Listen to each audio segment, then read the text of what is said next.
नमस्कार दोस्तों, आज हम आरपीएससी 2011 का एलडीसी का पेपर सोल्व करा रहे हैं। तो दोस्तों आरपीएससी एलडीसी 2011 का हम जीके का जो 50 क्वेश्चन इसमें आए हैं वो आपको सोल्व कराएंगे। तो देखते हैं क्वेश्चन नंबर 1। वर्ष 2011 में भारत को निम्नलिखित में से किस अवधि के लिए 15 सदस्यीय संयुक्त राष्ट्र सुरक्षा परिषद की अध्यक्षता करने का अवसर मिला। तो भारत को दोस्तों संयुक्त राष्ट्र सुरक्षा परिषद की अध्यक्षता करने का अवसर कब मिला था? आपको इसको 1 से 31 अगस्त तक को भारत को संयुक्त राष्ट्र सुरक्षा परिषद की अध्यक्षता करने का अवसर मिला। तो आपका ऑप्शन नंबर 2 इसमें राइट हो जाएगा। क्वेश्चन नंबर 2 देखते हैं।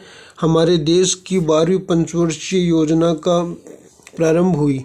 तो आपको बताना है कि 12वीं पंचवर्षीय योजना कब प्रारंभ हुई। तो 1 अप्रैल 2012 से ये प्रारंभ हुई और इसका 5 वर्ष का टाइम हो गया। 2012 से 2017 तक की अवधि के लिए पंचवर्षीय योजना रही। तो ऑप्शन नंबर 3 इसमें राइट हो जाएगा। अब हम देखते हैं क्वेश्चन नंबर आगे। निम्नलिखित में से कौन सा राष्ट्रीय महिला आयोग के अध्यक्ष है? तो दोस्तों 2011 में महिला आयोग की अध्यक्षता ममता बनर्जी थी। तो आपका ऑप्शन नंबर 1 इसमें राइट हो जाएगा। अब हम देखते हैं क्वेश्चन नंबर 4।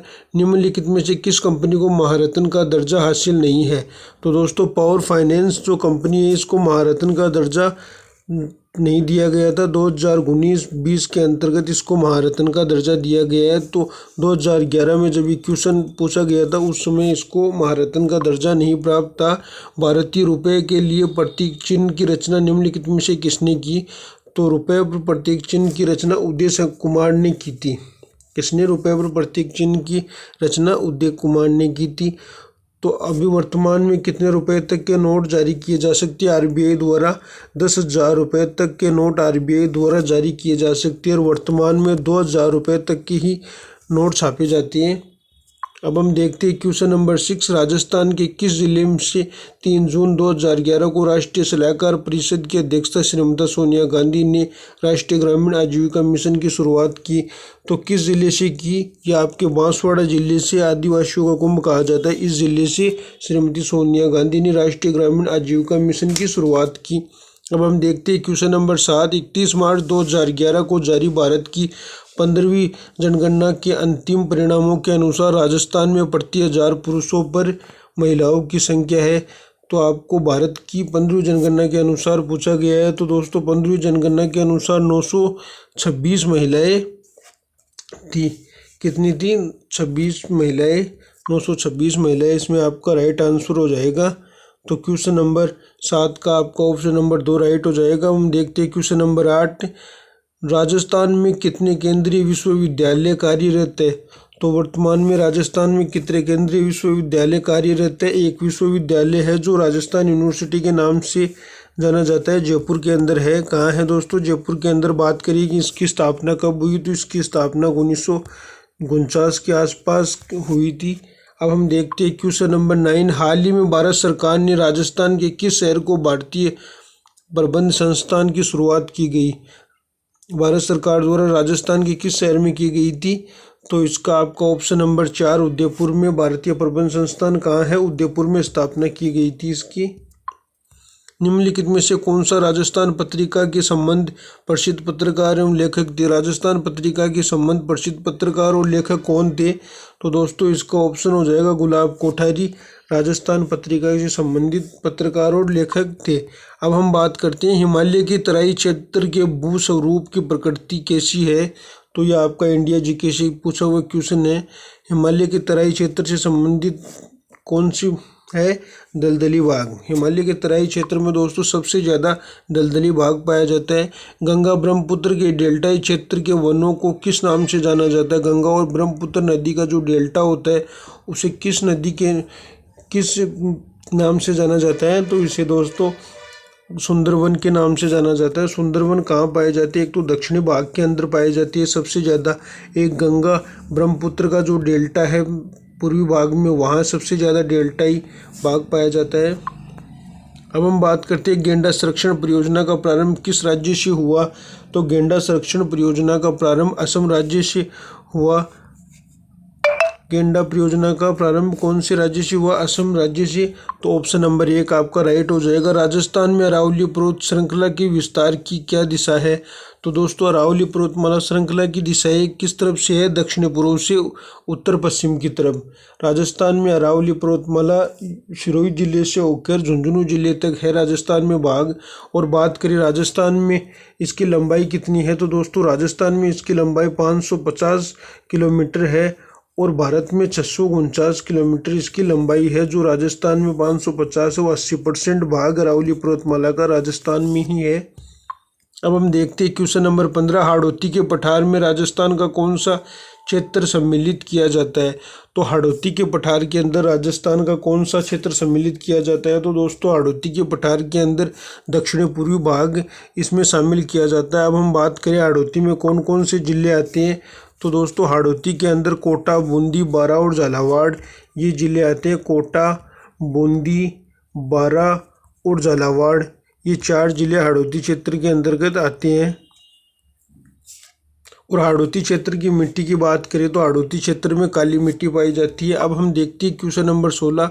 वर्ष 2011 की जनगणना के अंतरिम आंकड़ों के अनुसार राजस्थान में कुल जनसंख्या कितनी है? 2011 की जनगणना के अनुसार आपको बताना है कि राजस्थान में कितनी जनसंख्या है। तो राजस्थान में 2011 में 6.86 मतलब ये आपका देखिए 6,68,6,21,022 ये आपका आंसर हो जाएगा। क्योंकि हम 6.86 याद रखते हैं तो इसका आंसर कितना हो जाएगा? 6.86 यहाँ से निकल जाएगा, क्योंकि ये पूरी संख्या याद रखना पॉसिबल नहीं होता दोस्तों एग्जाम के अंदर। अब हम देखते हैं क्वेश्चन नंबर 17। वर्ष 2011 में राजस्थान में सर्वोच्च महिला साक्षरता किस जिले में अंकित की गई? तो सबसे ज़्यादा महिला साक्षरता कौन से जिले में अंकित की गई थी? सबसे ज़्यादा महिला साक्षरता की बात करें तो कोटा जिले के अंदर सबसे ज़्यादा महिला साक्षरता है। और सबसे कम साक्षरता कौन से जिले में है? तो जालोर जिले के अंदर सबसे कम साक्षरता है। और ओवरऑल हम बात करें कि राजस्थान में महिला साक्षरता कहाँ है, तो भी कोटा के अंदर ही है सबसे ज़्यादा। भीलवाड़ा जिले में अंगुचा गुलाबपुरा क्षेत्र किस खनिज के लिए प्रसिद्ध है? तो अंगुचा गुलाबपुरा जो खनिज क्षेत्र के लिए प्रसिद्ध है वो दोस्तों जस्ता के लिए है। भीलवाड़ा का गुलाबपुरा जो अंगुचा गुलाबपुरा क्षेत्र है वो जस्ता के लिए प्रसिद्ध है। अब हम बात करें चोकला मगरा पोंगल किस पशु के प्रकार है? तो दोस्तों ये भेड़ के प्रकार है। किसके प्रकार है?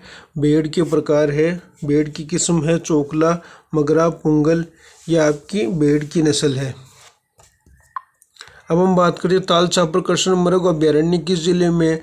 तो दोस्तों ताल छापर कृष्ण मृग अभ्यारण्य कहाँ है? ये आपका ताल छापर कृष्ण मृग चूरू के अंदर ये काले हिरणों के लिए प्रसिद्ध है। कृष्ण मृग जिसे बोलते हैं काले हिरणों के लिए प्रसिद्ध है। अब हम देखते हैं क्वेश्चन नंबर 21। इसमें से किस जिले में चावल का उत्पादन होता है? तो दोस्तों चावल का उत्पादन सबसे ज़्यादा किस जिले में होता है? बूंदी और इधर की तरफ हाड़ौती क्षेत्र के अंदर बूंदी के अंदर ये चावल का सबसे ज़्यादा उत्पादन होता है। तो आपका ऑप्शन नंबर 3 इसमें राइट हो जाएगा। अब हम देखते हैं क्वेश्चन नंबर 22। राजस्थान में सोयाबीन के प्रमुख उत्पादक जिले हैं। तो सोयाबीन की बात करें तो दोस्तों 2011 के अंदर सोयाबीन का सबसे ज़्यादा उत्पादन कौन से जिले में होता था? तो सबसे ज़्यादा उत्पादन कोटा बारा के अंदर सोयाबीन का होता है। वर्तमान में भी इधर सोयाबीन का बारा कोटा के अंदर ही होता है। अब हम देखते हैं क्वेश्चन नंबर 23। सरसों का उत्पादन राजस्थान का भारत में कौन सा स्थान है? तो सरसों के उत्पादन में राजस्थान का भारत में प्रथम स्थान माना जाता है। तो इसमें प्रथम स्थान होगा आपका ऑप्शन नंबर 1 सही है। अब हम देखते हैं राजस्थान में भारत प्रथम चीनी कहाँ स्थापित की गई? तो राजस्थान के अंदर सबसे पहले चीनी की मिल है वो कहाँ स्थापित की गई? तो ये ऑप्शन नंबर आपका भोपाल सागर जो चित्तौड़गढ़ के अंदर है, भोपाल सागर चित्तौड़गढ़ सबसे पहले चीनी की मिल स्थापित की गई थी। और भोपाल सागर दोस्तों आपकी स्थापित की गई थी 1956 के आसपास स्थापित की गई थी। उसके बाद भोपाल सागर के बाद गंगानगर शुगर मिल के नाम से चीनी की दूसरी मिल स्थापित की गई थी जो 1956 के आसपास से चुकंदर से चीनी भी बनाई जाती है गंगानगर शुगर मिल से, ये 2 नंबर पे स्थापित की गई थी। फिर बात करते हैं केशोरापाटनम ये 3 नंबर पे स्थापित की गई थी, ये मेवाड़ के अंदर है। अब हम देखते हैं क्वेश्चन नंबर 25, कोटा बैराज का निर्माण किस उद्देश्य से किया गया है। तो कोटा बैराज का जो निर्माण किया गया है वो आपके सिंचाई से संबंधित उपकरणों के लिए इसका उपयोग किया गया है। कोटा बैराज में सबसे ज़्यादा सिंचाई उत्पन्न की जाती है और यहाँ से सबसे ज़्यादा पानी की पूर्ति की जाती है। सबसे ज़्यादा भराव क्षमता भी कोटा बैराज का ही है दोस्तों। अब हम बात करते हैं सूखा संभावित क्षेत्र कार्यक्रम का प्रारंभ राजस्थान में किस वर्ष किया गया। तो हम बात करें सूखा संभावित क्षेत्र का प्रारंभ कब हुआ, तो सूखा संभावित क्षेत्र का प्रारंभ 1974-75 के अंदर हुआ दोस्तों। इसके लिए हमने आपके लिए एक ट्रिक बना रखी है, जो 2 क्वेश्चन इसमें आपके शामिल होंगे। दोनों क्वेश्चन बार क्वेश्चन बदल के पूछ रहे हैं। एक तो सूखा संभावित क्षेत्र कार्यक्रम, तो इसको आप ऐसे याद रखना, सूकर मरगा। तो आप सूखा संभावित क्षेत्र कार्यक्रम पहले आ रहा है, तो सूखा संभावित क्षेत्र कार्यक्रम हो गया आपका 1974-75 और मरु विकास में से बन जाएगा आपका मरु विकास कार्यक्रम। मरु विकास कार्यक्रम आपका 1977-78 के अंदर लागू किया गया। तो अब हम देखते हैं क्वेश्चन नंबर 27, सीमा क्षेत्र विकास कार्यक्रम का संबंध किससे है। तो दोस्तों सीमा क्षेत्र विकास कार्यक्रम का संबंध गंगानगर, बीकानेर, जैसलमेर और बाड़मेर से संबंधित है। इन जिलों में सिंचाई क्षेत्र उपलब्ध कराने के लिए सीमा क्षेत्र विकास कार्यक्रम लागू किया गया था। अब हम देखते हैं क्वेश्चन नंबर 28, मनरेगा कार्यक्रम का क्रियान्वयन किसके द्वारा किया जाता है। तो दोस्तों नरेगा कार्यक्रम है या मनरेगा एक ही बात है, क्योंकि इसका नाम ही चेंज करके फिर महात्मा गांधी ग्रामीण रोजगार गारंटी योजना कर दिया गया था। तो ये कब से लागू किया गया है, पंचायतों द्वारा इसकी क्रियान्वयन किया जाता है। तो ये कब लागू हुआ दोस्तों, 2008 के अंदर। मनरेगा कार्यक्रम 2005 के अंदर हुआ था, फिर 2008 के अंदर, और फिर इसका नाम बदलकर महात्मा गांधी ग्रामीण रोजगार के नाम से कर दिया गया। तो दोस्तों ऑप्शन 1 नंबर सही हो जाएगा। निम्नलिखित में से हस्त योजना उद्योग का कौन सा केंद्र है। हस्त उद्योग का केंद्र कौन सा आपको बताना है, तो सांगानेर है, वो हस्त उद्योग के लिए प्रसिद्ध है। और ये सांगानेर कहाँ पड़ता है, जयपुर में है। ये सांगानेरी प्रिंट के लिए जो कार्य किया जाता है लोगों द्वारा, उसे कहते हैं हस्तकला। राजस्थान में मूर्तिकला के लिए कौन सा शहर विख्यात है, मूर्तिकला के लिए बताना है आपको। तो मूर्तिकला के लिए जयपुर प्रसिद्ध है, जयपुर में सबसे ज़्यादा मूर्तियों का काम किया जाता है। तो दोस्तों ये हमारा आज का राजस्थान जीके का 30 क्वेश्चन हो गए आरपीएससी एलडीसी एग्ज़ाम के। तो दोस्तों 20 क्वेश्चन जो इसके बच रहे पार्ट के हम आपको अगली क्लास के अंदर करवाएंगे।